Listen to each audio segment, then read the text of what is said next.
ये तो ये अच्छी बात है वीडियो कॉल, अब ये की तरफ पता चल गया ना, ठीक है ना। हाँ ठीक है, ये चीज़ है कि अब जहाँ वाली बाजी का भी अंदाजा हो गया, जब भी आपको दबा के रखा हुआ है, ठीक है ना। वो तो खैर शादीशुदा हर आदमी दबा हुआ है, मजबूरी है।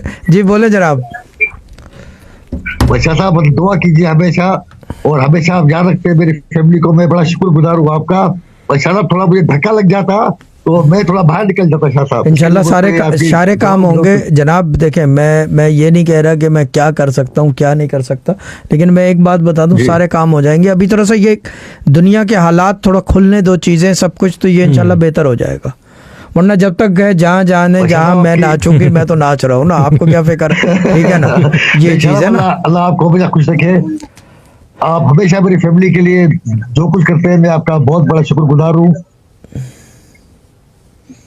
अल्लाह ताला आपको सलामत रखे। जहाँ वाली बाजी को बहुत बहुत हमारी तरफ से प्यार, मोहब्बत और दुआएं। वो तो कहने की ज़रूरत ही नहीं है, वो तो अभी भी नज़र आ रही थी वहाँ पे। ठीक है ना, ठीक है ना, ठीक है। ओके जनाब, ओके। अल्लाह ताला ब्लेस यू, अल्लाह ताला bless you. Love you, love you. Okay bye, okay bye, okay bye, okay bye.